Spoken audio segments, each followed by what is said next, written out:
gas contract. Yes, but after that, he broke this ceasefire.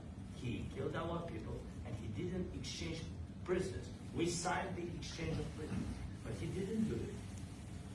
What kind of diplomacy, JD, you are speaking about? What do you mean? I'm talking about the kind of diplomacy that's going to end the destruction of your country. Yes, but if you Mr. President, with respect, I think it's disrespectful for you to come into the Oval Office and try to litigate this in front of the American media. Right now, you guys are going around and forcing conscripts to the front lines because you have manpower problems. You should be thanking the President for trying to bring it into this conflict. Have you ever been to Ukraine? Did you see what problems we have? I have been to. I've actually watched and seen the stories, and I know what happens is you bring people, you bring them on a propaganda tour, Mr. President. Do you disagree that you've had problems bringing people in your military?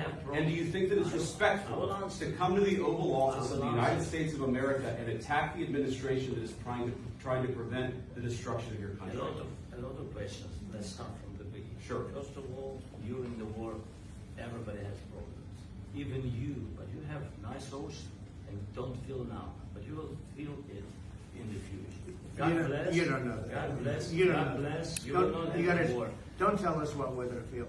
We're trying to solve a problem. Don't tell us what we're going to feel. I'm not telling you. Because you're in no position to dictate that. That's exactly what you're doing. You're in no position to dictate what we're going to feel. We're going to feel very good. We're going to feel very good and very strong. You're right now not in a very good position. You've allowed yourself to be in a very bad position, and he happens to be right about it. From the very beginning of the war. You're not in a good position. You don't have the cards right now. With us, you start having cards. But right now, you don't. Yeah, you're playing cards. You're playing cards. You're gambling with the lives of millions of people. You're gambling with World War III. You're gambling with World War III. And what you're doing is very disrespectful to the country, this country. That's back to you. Far more than a lot of people said they should have. Have you said thank you once? This entire meeting? No, in this entire meeting, you said thank you.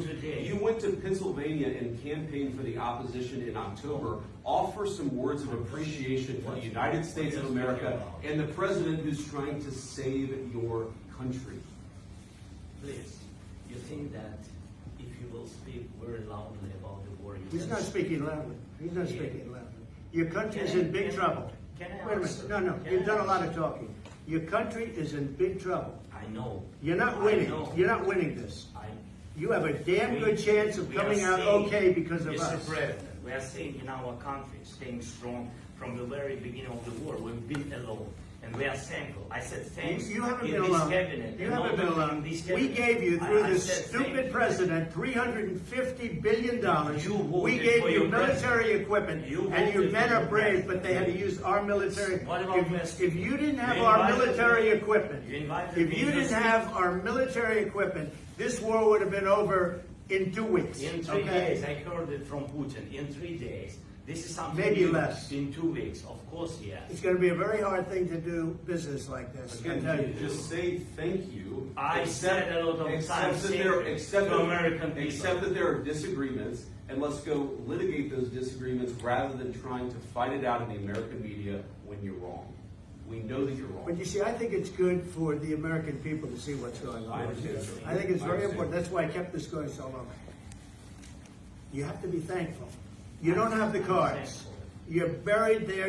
Your people are dying. You're running low on soldiers. Listen, you're running low on soldiers. It would be a damn good thing. And then you tell us, I don't want a ceasefire. I don't want a ceasefire. I want to go and I want this. Look, if you could get a ceasefire right now, I tell you, you take it so the bullets stop flying and your men stop getting killed. Of course, we want to stop the war. But you're saying you don't want a ceasefire? I want a ceasefire because you'll get a ceasefire faster than an agreement. Ask our people about a ceasefire, what they think. That wasn't with me. That wasn't with me.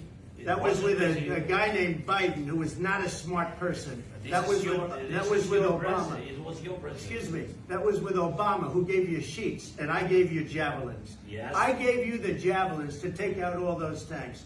Obama gave you sheets. In fact, the statement is, Obama gave sheets and Trump gave javelins. You got to be more thankful, Because let me tell you, you don't have the cards. With us, you have the cards. But without us, you don't have any cards. One more question to Mr. Vice President.